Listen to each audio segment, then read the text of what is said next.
pues temen, ¿verdad?, que sus hijos e hijas se puedan contagiar con COVID. Entonces, a esta reunión, porque hemos recibido miles de preguntas por medio de redes sociales, de que qué sabemos, qué protocolos son, la gente no tiene claridad, ¿verdad? Y por eso esta reunión tan importante, a la que agradezco nuevamente su presencia. Entonces, si gustan, nos presentamos para que sepamos quiénes estamos, por favor. Buenas tardes, diputado. Un placer estar en esta tarde. Mi nombre es Sergio Mazariego, viceministro Juan Miguel. Señor diputado, buenos días compañeros. Alexander Patzán, asesor jurídico, Ministerio de Salud Pública y Asistencia Social. Mucho gusto, Ana Cristina Estrada, directora de Gestión de Calidad Educativa del Ministerio de Educación. Buenas tardes, Lorena Aragón de Argueta, directora de la Dirección General de Currículum. Buenas tardes, mi nombre es Luisa Müller y soy directora de Evaluación e Investigación Educativa del Ministerio de Educación. Buenas tardes, soy Lidia Blanco, soy asesora de despacho del Congreso de la República y el Ministerio de Educación. Buenas tardes, mi nombre es Leopoldo Chuca, asesor del Viceadministrativo de Educación. Entonces, pues entramos de lleno, ¿verdad?, para que nos puedan contar los protocolos, ¿verdad?, fechas. La gente necesita saber fechas, cantidad de alumnos. Me imagino que toda esta información viene en la presentación que amablemente nos trajeron, ¿verdad? Entonces, les dejo el uso de la palabra. Muchas gracias, diputado. Vamos a proceder a la presentación. Voy a pedir ahora a la licenciada Micaela que trae la presentación de los protocolos para que podamos observar, por favor. Muchas gracias. Solo quería asegurarme que pueden ver la pantalla. Sí, ¿Está bien? sí, muy bien. Sí. Para comentarles rápidamente, dentro de las estrategias del Ministerio de Educación, se desarrollaron una serie de protocolos para el regreso a clases, con el propósito de dar indicaciones y dar medidas básicas de prevención para los diferentes tomadores de decisiones. Y le voy a pasar un juego de los protocolos que ya tenemos listos. Este es el protocolo del director departamental de educación, y lo que tratamos es que todos estos protocolos tengan una línea de acción, el de los profesionales que ejercen la función de supervisión educativa a nivel de distrito escolar, principalmente porque estas figuras van a estar verificando que efectivamente estos protocolos y estos lineamientos que se están dando se estén cumpliendo, a nivel local. Está el protocolo de directores de centros educativos, que este es fundamental, principalmente porque el Ministerio de Educación, a través del Acuerdo 247-2014, se está apoyando en una figura que existía desde ese año, que es el Comité Escolar de Gestión de Riesgos, ¿verdad? Porque hemos tenido también otras situaciones que enfrentar en los diferentes niveles de los centros educativos. Esta ya es una figura que existe, que está consolidada, que en el acuerdo escolar todos los años se establece que se defina para poder dar seguimiento de la implementación de las medidas, pero ya a nivel del centro educativo.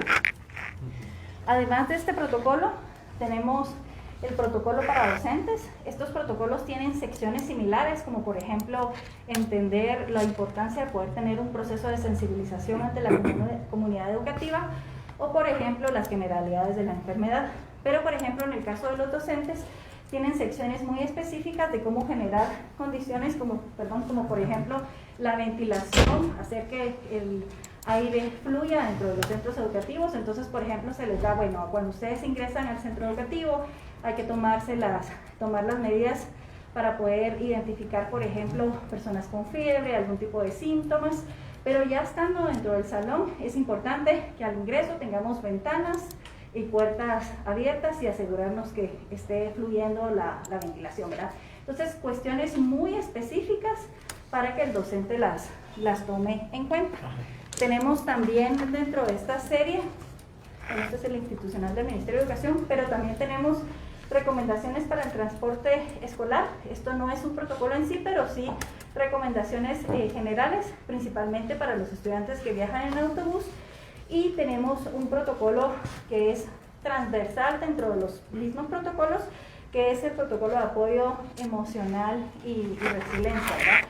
Lo que se quiere es poder tener una atención integral, en donde por supuesto son importantes los aspectos relacionados con la prevención y con la salud, pero no solamente física, sino también emocional, ¿verdad? Entonces, por ejemplo, se tratan temas con relación sobre la comunicación asertiva, otro tema importante es el manejo del duelo, se enfoca principalmente en el bienestar de los chiquitines, ¿verdad? Que estos son los otros dos que por aquí se los dejo. Estos protocolos ya cuentan con la no objeción, que eso fue lo que nos dio el Ministerio de Educación iniciando la semana pasada, fue la no objeción a estos protocolos. ¿Quién lo realizó?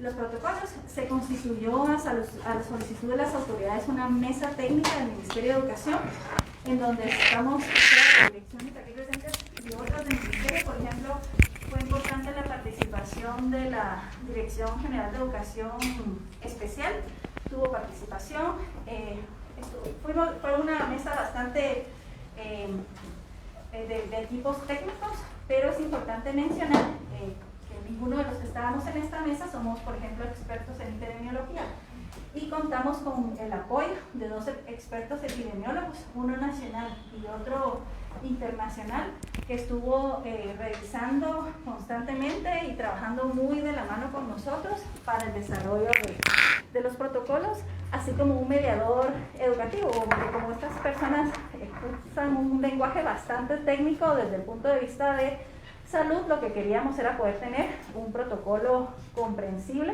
para todos los miembros de la comunidad. Y bueno, se contó con este apoyo. Vamos a tener continuidad con uno de los protocolos de los epidemiólogos, que nos va, como les digo, a ayudar un poco para asegurarnos que esta parte de salud la estemos abordando de la mejor manera posible. Y también es importante mencionar que se tuvo acompañamiento el año pasado de la COPRECOVID. Ellos hicieron, junto con el Ministerio de Salud, una revisión inicial de los protocolos. A partir de esa revisión inicial, ellos nos hicieron varias observaciones y recomendaciones de mejora, cosas que había que incluir. Se hicieron estas revisiones, se les volvieron a enviar en diciembre y ya nos dieron la no objeción.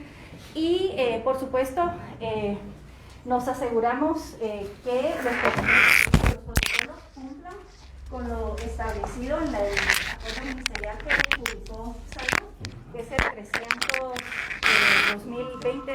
2020, donde se establecen las normas sanitarias para la prevención y control del SARS, ¿verdad?, para los centros educativos del Sistema Educativo Nacional, que a grandes rasgos esto es lo que trata la primera presentación.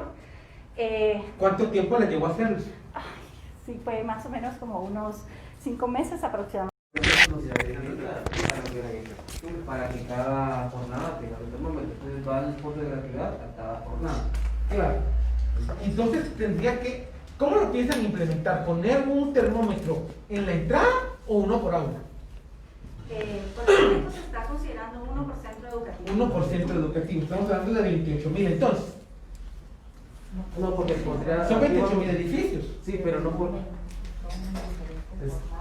Es que digamos hay un edificio que lo usa la primaria, lo usa el básico, básico. a eso me refería. Tendría que ser por centro educativo, que en este caso sería por jornada. Ok. Porque es diferente el director. Claro. Pero ahí solo diputar, ¿cómo es que el ministerio está tomando las particularidades? Yo creo que por ahí creo que va la pregunta, diría yo, del diputado.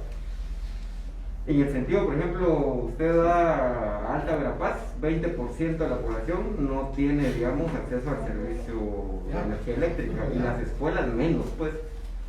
Ese, digamos, es una primera característica. O sea, ahí finalmente usted va a llevar el termómetro de mano, va a llevar, o sea, qué tipo de equipo va a usar, digamos, en ese sentido. Pero lo otro es que estamos haciendo el mismo protocolo que se usa, digamos, en Miraflores. O sea, le toman la temperatura, le dan el gel y entra. Pero ahí no hay como una determinación realmente del tema de salud y del riesgo. O sea, eso es lo que creo que preocupa también.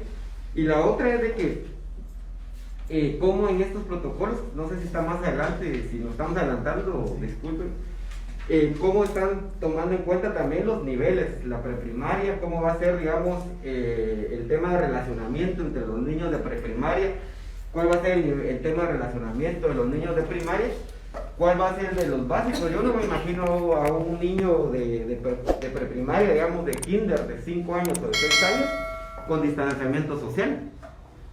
Porque los niños de preprimaria, ustedes saben que o van a abrazar a la maestra o van a abrazar a su compañerito y no se le puede estar diciendo cada rato, miren, no puede abrazar o mantenga su distanciamiento. Este tipo de particularidades creería yo que sí habría que ver dónde se reflejan en los protocolos. Y una cuestión importante, creo, diputado, es si ya se socializó esos protocolos en todos los directores de los centros educativos, o en qué momento lo van a hacer, o hay un cronograma de capacitación, porque yo entendería que bueno que hay uno para cada ente, digamos, del sistema educativo, pero hay directores que yo creo que no conocen esta parte todavía, y si ya se han llevado los talleres, cuáles son las réplicas que ya tienen los docentes, si cada una de estas guías ya está, digamos, en manos de los directores y de los maestros, o cuando llegan, porque si no nos va a pasar lo de los materiales educativos que comúnmente pasan. Que llegan en noviembre. Que usted va a cada dirección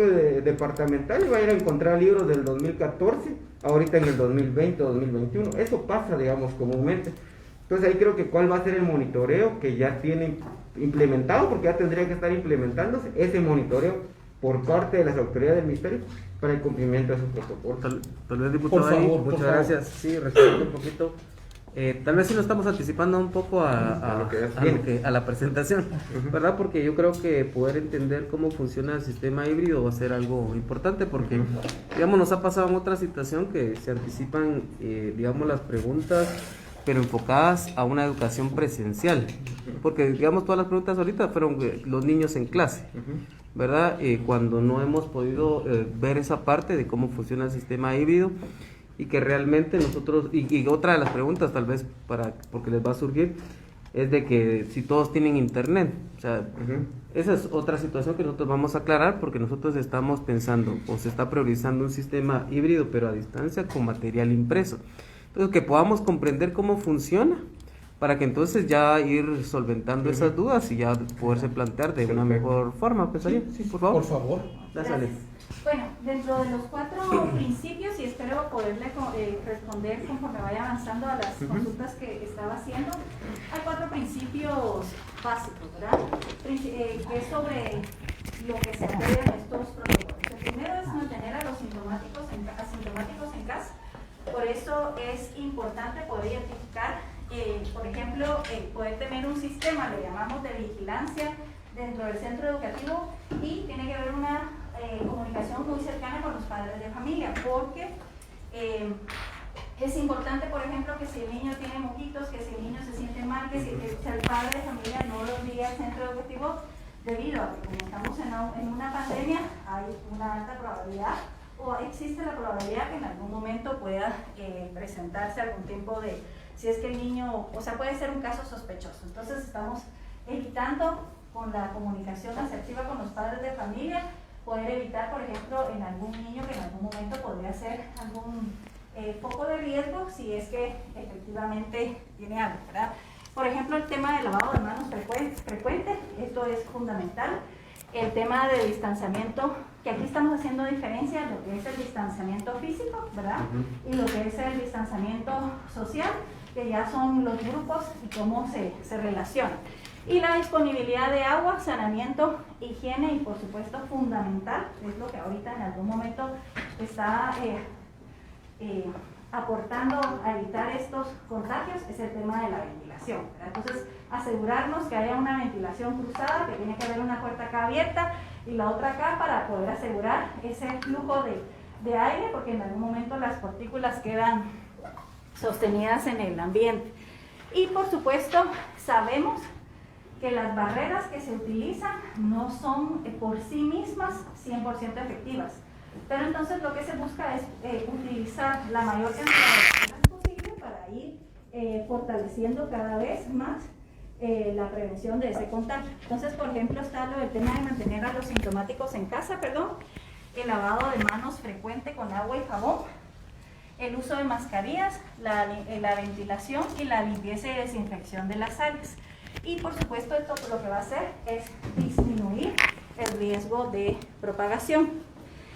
Es importante también mencionar que dentro de porque no es solamente poder tener las normas de prevención, sino poder tener también una ruta de cuál va a ser la apertura y cierre de los centros educativos, y en este caso, porque va a ser un sistema flexible, por eso es que tenemos un sistema híbrido para esto, posiblemente vamos a tener continuas aperturas y continuos cierres, porque esto depende del tablero de alerta temprana del Ministerio de Salud, que es importante mencionarlo, que es lo que se estableció en el acuerdo publicado. Bueno, la primera parte para lo que va a ocurrir primero para la apertura de los centros educativos es que se tiene que contar con el sistema, el tablero de alertas tempranas COVID del Ministerio de Educación, del Ministerio de Salud, se tiene que consultar. Si el tablero da 4 niveles de alerta, si el nivel de alerta que se da es verde, amarillo o naranja, entonces a nivel de municipio se establece este acuerdo que efectivamente se puede dar la apertura del centro educativo, y si está en rojo no se puede aperturar. El hecho de que esté en rojo este municipio no quiere decir que no van a tener educación ahí. Lo que va a pasar es que la educación no va a ser de manera presencial, pero efectivamente va a tener que ser a distancia como se vino dando el año pasado. Este es como el primer paso que se tiene para la apertura del centro. Pero cuando ya cumplimos con ese primer paso que estableció Salud, que es verificar el sistema de alertas, vemos que efectivamente se puede aperturar porque estamos en estos 3 colores, pasa por una segunda etapa, que es la verificación de la infraestructura, porque sabemos que tenemos debilidades en la infraestructura de los edificios escolares, principalmente porque es necesario que tengamos acceso a agua para el lavado frecuente de manos, ¿verdad? Que es algo que se han estado haciendo diagnósticos constantes dentro del Ministerio de Educación, y se están focalizando las reparaciones en los temas el tema de agua y saneamiento. Si efectivamente contamos con las condiciones físicas para dar la apertura en ese momento, porque así lo dijo el tablero, que es importante mencionar que el tablero Salud lo modifica cada 15 días, y la modificación depende de los casos que se reportan en ese municipio, ¿verdad? Alguien me preguntaba a mí, pero ¿cómo usted estima que los municipios van a estar, por ejemplo, en el mes de marzo? Y eso es algo que no, o por lo menos yo no puedo estimar, porque eso depende del comportamiento de la ciudadanía. Si la ciudadanía toma o cumple con estos criterios de prevención, los casos disminuyen, y si no damos cumplimiento principalmente al distanciamiento social, al distanciamiento físico, pues esto sigue como está ahora. Luego de esta revisión, que efectivamente también verifican los profesionales que ejercen funciones de supervisión, los profesionales que ejercen funciones de supervisión educativa verifican también un semáforo de tendencias. Este semáforo de tendencias es un semáforo que nos indica, esto lo trabajamos con el equipo de epidemiólogos que tenía el Ministerio de Educación, si la tendencia de ese municipio incrementa, va hacia arriba o va hacia abajo, por ejemplo. Porque si en dado caso estamos en naranja, pero la tendencia lo que nos está diciendo es que vamos hacia rojo, entonces no es recomendable abrir el centro educativo hasta asegurarnos que los casos bajen, ¿verdad? Y si efectivamente cumplimos con los colores de alerta que nos dice Salud, cumplimos con el tema de infraestructura, principalmente el tema de acceso a agua, y vemos que el tablero de tendencias nos dice que no está incrementando, sino que permanece o disminuye, entonces se apertura el centro educativo. Ya estando dentro del centro educativo se van a tomar medidas, y sí, efectivamente es posible que al inicio de clases los niños tengan que aprender, pero eso es el propósito del centro educativo y de los docentes, poder establecer normas y hábitos en los estudiantes para que efectivamente estas se cumplan y sean parte del día a día de los mismos. O sea, estas normas tienen que ser normas aprendidas. El uso de la mascarilla no es que se nos ocurriera, sino es algo que tuvimos que aprender, de qué manera la retiramos, que no tenemos que lavar las manos antes y después de utilizarlas. Entonces, los niños van a tener que aprender esto también. Por eso es que dentro de los protocolos se considera esta etapa de sensibilización con la comunidad y con las familias, ¿verdad? Porque esto va a ser algo que se va, que se tiene que recalcar tanto en la escuela como en el hogar y dentro del salón de clases, porque ese es un tema también que abordan los protocolos y es importante, es el tema del aforo, principalmente porque los centros educativos tienen distintas dimensiones y puede ser que hayan aulas más grandes que otras, ¿verdad? Entonces, los docentes tienen que, y esto es algo que lo establece también Salud en su normativa que publicó, no solo esta, sino con anticipación con relación a que se tienen que señalizar cuál es el aforo de, por ejemplo, nosotros lo adaptamos a los ambientes de aprendizaje, ¿verdad? Entonces, lo que se establece o lo que requiere Salud es que este aforo esté indicado de manera visible con el nivel de alerta y las áreas donde van a estar los estudiantes tienen que estar señalizadas. Entonces, ¿qué pasa, por ejemplo, si yo solo tengo aforo para 15 estudiantes y en mi aula tengo 25? Entonces, ahí lo que tengo que hacer es atender a los estudiantes, pero no de manera simultánea, sino tengo que establecer y respetar el aforo que está según el nivel de alerta. Por ejemplo, para el nivel de alerta naranja y principalmente para el naranja, el nivel de aforo o la distancia establecida para poderlo estimar es de 4 metros cuadrados. Con relación a la alerta amarilla, me parece que es 2.5 y en la verde es 1.5. Entonces, puede ser que el aforo que esta semana este municipio esté en naranja y me exija que yo pueda tener 6 o 7 u 8 estudiantes en el salón, pero que ya la otra semana, porque nos hemos comportado muy bien a nivel municipal, hemos disminuido los casos, estemos en amarillo, yo tenga que estimar nuevamente mi nivel de aforo y que ahora me quepan, pueda tener una ocupación máxima, que eso es el aforo, ¿verdad? Dentro de mi aula de clase. Entonces, también se pide o vamos a establecer un sistema de burbujas. Esto fue una recomendación, la verdad es que bastante reiterada por las personas, por los epidemiólogos. Aquí lo que se establece en el sistema de burbujas no es impedir el contacto, porque eso es complejo, ¿verdad? Sino limitar los contactos, ¿verdad? Vamos a limitar, por ejemplo, que vamos a tener un grupo de estudiantes, el grupo de primero primaria sección A, por ejemplo, va a estar juntos todo el tiempo, van a salir a recreo juntos, van a entrar y salir y van a recibir clases sin tener contacto, limitando los contactos con los otros estudiantes, principalmente porque eso evita el distanciamiento, es una medida para favorecer el distanciamiento social, pero además me ayuda a mí a poder establecer contactos, ¿verdad? Si yo me estoy juntando solamente con este grupo, pero en algún momento sale algún caso sospechoso, yo puedo notificar o puedo identificar fácilmente en dónde está ese grupo de estudiantes, y el sistema de burbujas también es algo que se establece en el Ministerio que estableció el Ministerio de Salud, y por supuesto se activan los protocolos de vigilancia, ¿verdad? Principalmente para poder identificar posibles casos sospechosos y tener continuamente posibles evaluaciones de riesgo. Que es principalmente, esto es una de las rutas, y luego acá hay otra propuesta de ruta también dentro de los protocolos, que es para cuando ya los centros están, ya la apertura ya se dio, y posiblemente puede ser, por ejemplo, los centros educativos tienen que contar con condiciones como, por ejemplo, tener un área de aislamiento para poder llevar en algún momento a los casos sospechosos cuando sea el caso. También, por ejemplo, es importante y se aborda en los protocolos es porque no estigmatizar los casos. Eso es la estigmatización de los casos, ¿verdad? Porque ya alguien estornuda y eso es porque, entonces en algún momento, principalmente porque ahí es donde se da toda la parte educativa dentro del centro educativo.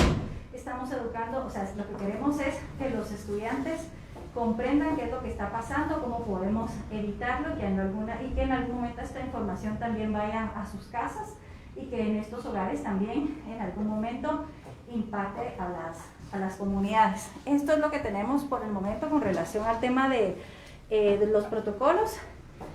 Acá les presento o les agrego el anexo al Acuerdo Ministerial 300-2020, que es el tablero de alerta sanitaria para los centros educativos, que fue lo que publicó Salud para establecer dónde debía ser la apertura de los centros, ¿verdad?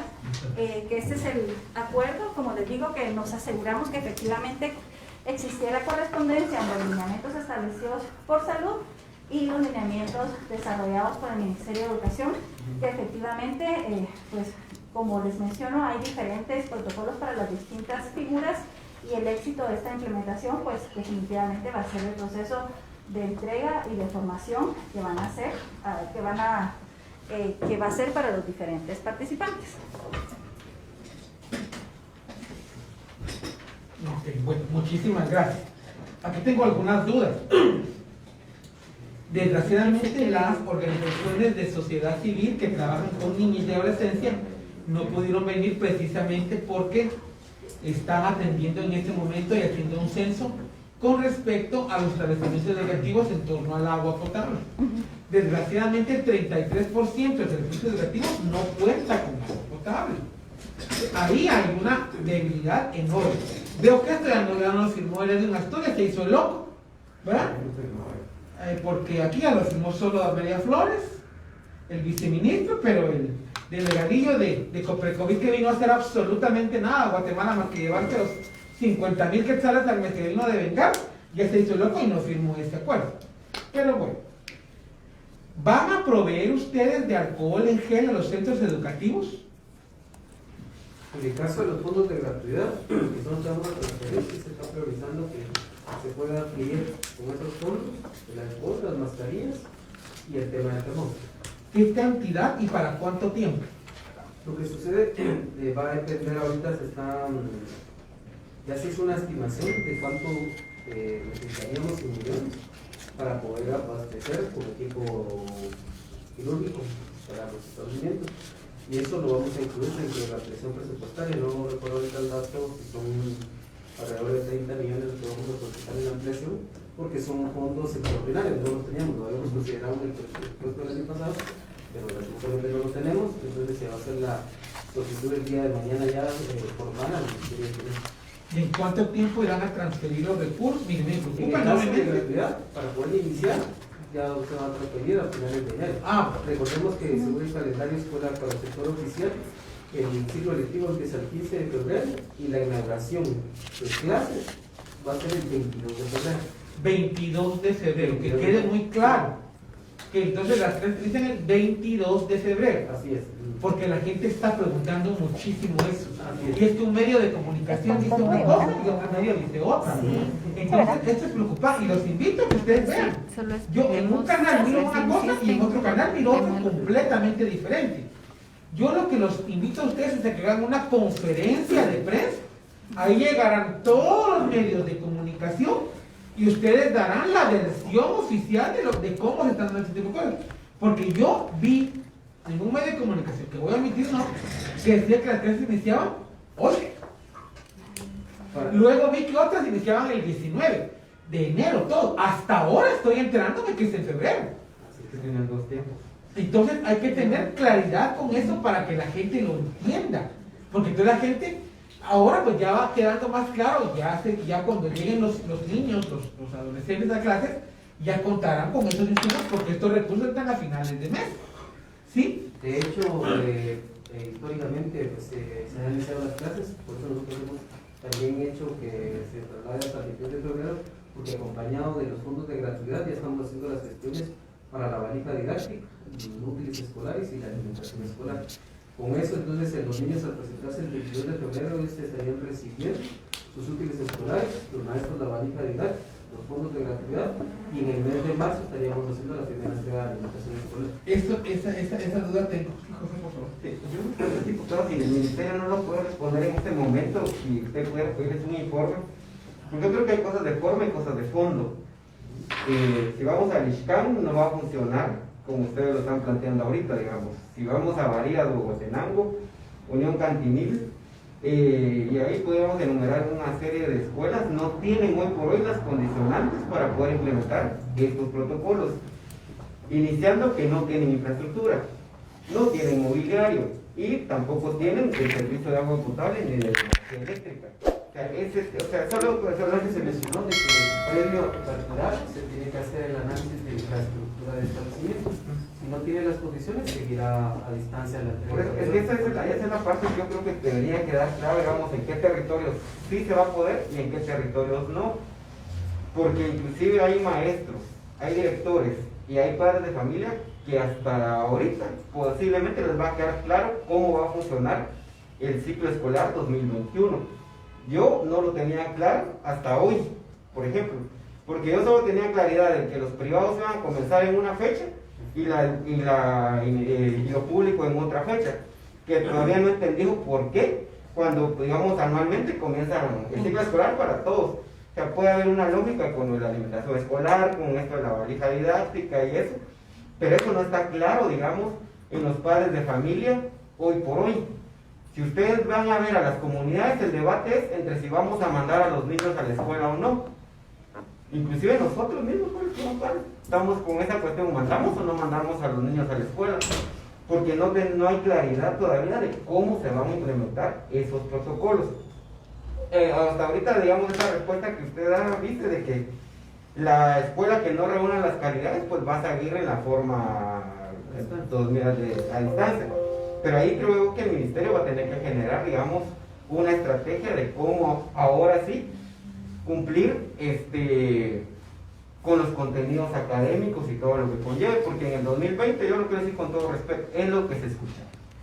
El ministerio va a hacer ganar a todos. En esa parte tenemos otra presentación para la parte porque lo que se escuchaba es que el ministerio va a hacer ganar a todos. Hayan aprendido o no hayan aprendido. Porque la idea es que el presidente dijo que no pierda a nadie. Esa era la idea, digamos, 2020. Si se sigue con esa idea 2021, pero por lo menos que los niños, los jóvenes, los aprendan algo, pues, o sea, esa es la parte que yo creo que tendríamos que recuperar. Por eso el tema de que, más de que el tema del mejoramiento en infraestructura, digamos, qué territorios van a invertir hoy por hoy para mejorar, digamos, las condiciones de las escuelas. ¿Cuál va a ser la estrategia?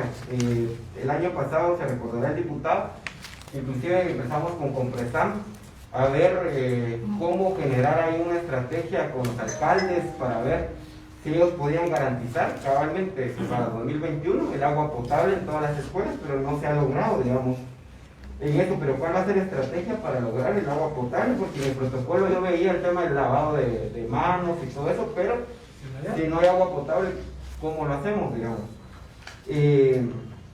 Los remozamientos de las escuelas, creo que eso también es importante y es vital. Y el otro tema que creo que, aunque no sea dentro de un protocolo sanitario, sí va enfocado, digamos, al tema de la cobertura educativa. Yo pasaba hoy en la mañana aquí por la Escuela de Comercio, aquí abajito, la 11, y veía grandes cosas de padres de familia buscando un cupo para sus hijos. Entonces yo creo que cómo va a ser la estrategia. Ahorita si es, digamos, híbrida, creo que podría haber la oportunidad de no ver colas, digamos, de padres de familia o durmiendo afuera de las escuelas de la ciudad capital para lograr un escritorio, lograr un cupo, digamos, para sus hijos. Si este modelo híbrido, yo creo que da la oportunidad para que todos puedan entrar a estudiar con estas características que ya la licenciada ponía, digamos, sobre la mesa. Lo pongo sobre la mesa porque creo que es importante para brindar ya la oportunidad educativa. Y cuál va a ser la estrategia de informar a la comunidad educativa de todo esto que ya se planteó, que yo creo que está muy bien, pero hoy por hoy, si ustedes van a las comunidades, nadie sabe ni siquiera que existe este protocolo, incluidos directores, supervisores, maestros y directores departamentales que en lugar de apoyarles les daban muchos problemas, como el de Matar, que más que ayudar es problemas los que da, pues, pero esa es la realidad que tiene el ministerio. Pero solo quería dejar esos puntos, que si no se tienen, pues de repente un informe pudiera venir más claro para poder, digamos, informar a la población, porque ahorita en la transmisión lo que sale es cómo se va a implementar si no hay agua potable, cómo se va a implementar si no hay infraestructura. O sea, esa es como la parte que más dice la gente. Sí, que como estamos en vivo en ese momento y la gente está escribiendo. Pero en mi escuela no hay agua, mis niños tienen que llevar 2 cubetas de agua diarias para poder entrar a clases. Entonces, aquí hay que hablar las cosas como son porque la gente está pidiendo cuentas. Ahora bien, la señalización en el caso del aforo estará afuera de cada aula, me imagino. Sí, tiene que estar en un lugar visible para poder identificar cuál es la ocupación máxima de ese ambiente de aprendizaje.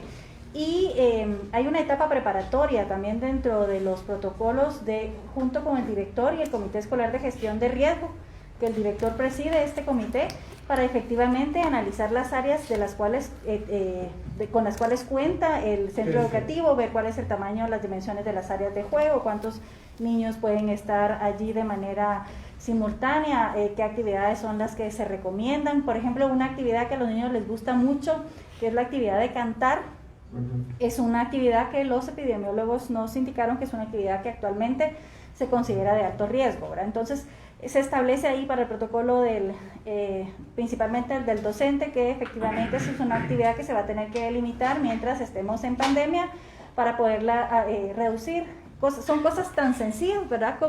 Como esas, ¿verdad? El mantener las puertas abiertas, el mantener las ventanas abiertas y en algún momento salir, como decían las abuelitas, airearse, ¿verdad? Si estamos en un lugar encerrado, no es recomendable, es preferible estar en ambientes externos que ambientes internos.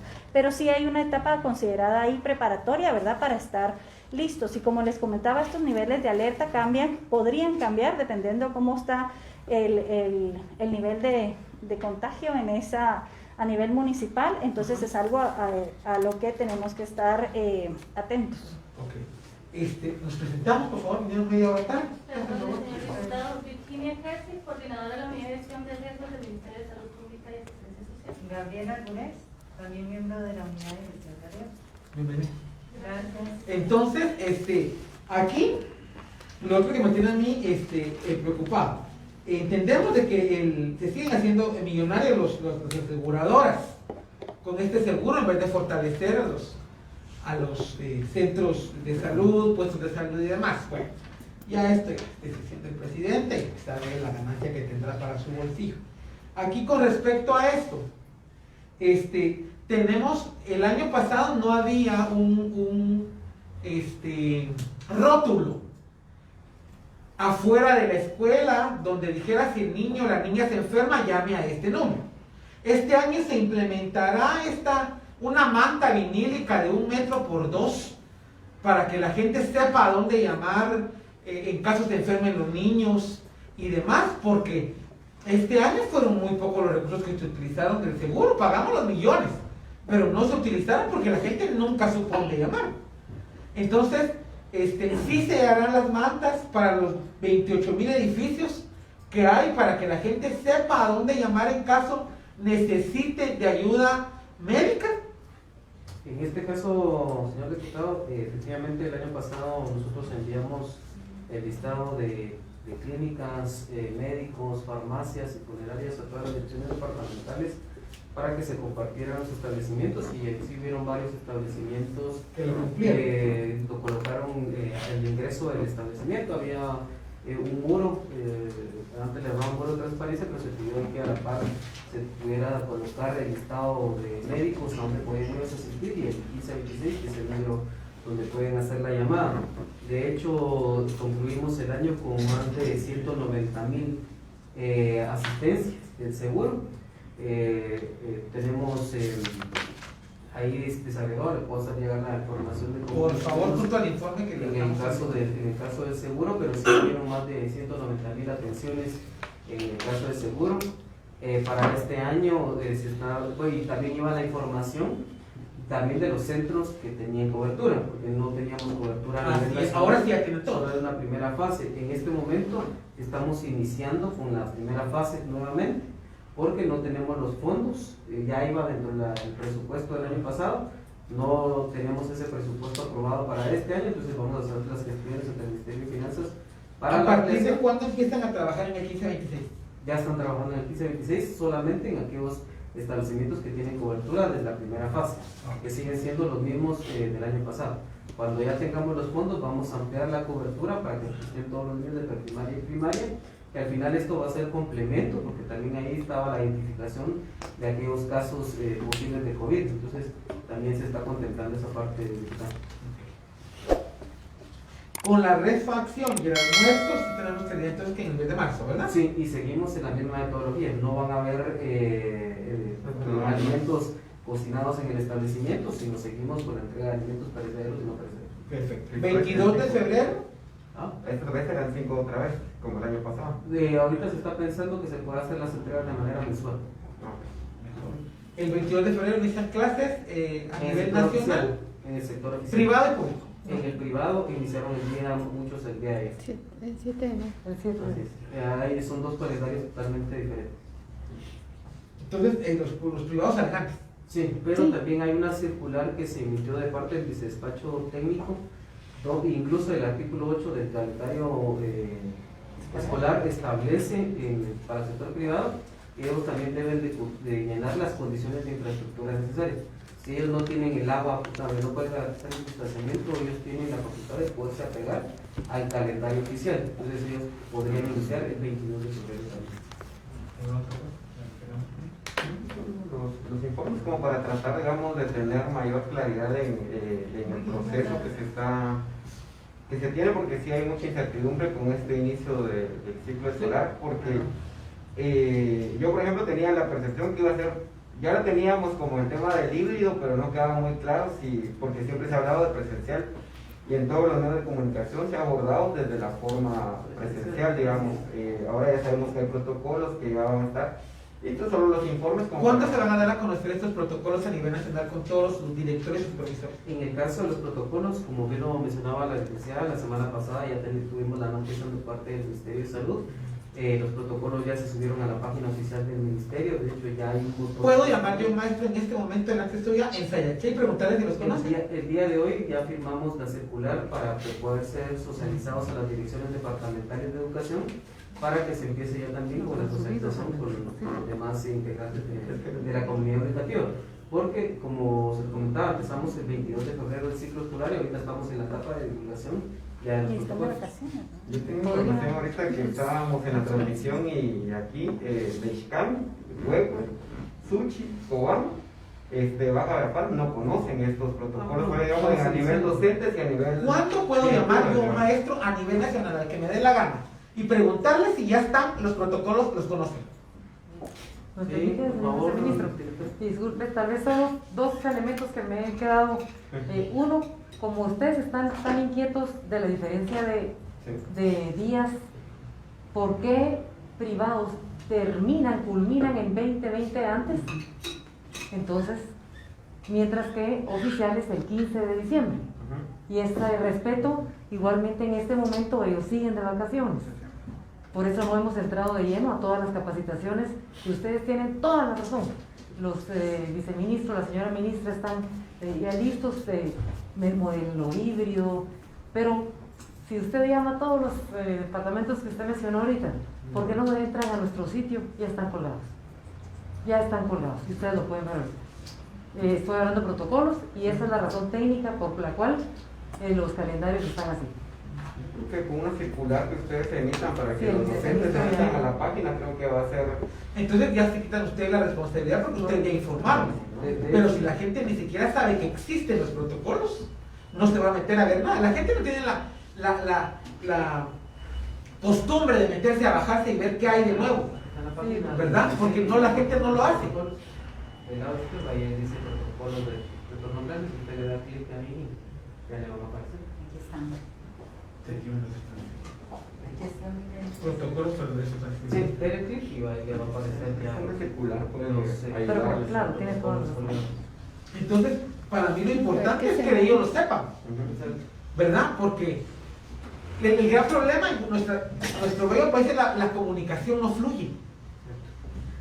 Entonces, al no fluir la comunicación, el que la gente no sepa que aquí están las directrices, que son responsables de llevarlas a cabo, porque es la otra. No es nada más aquí están las directrices, tiene que llevarlas a cabo, ¿verdad? Eso es lo importante aquí, que la gente conozca los protocolos para que los pueda implementar. ¿verdad? Y si lo sube, pues ya después que lo suba, que los imprima, ¿verdad? Y entonces estos dos informes los requiero tanto el de seguro escolar como el otro para el lunes 18 de enero, para que podamos hacer un informe a la mesa. Entonces agradezco enormemente su presencia.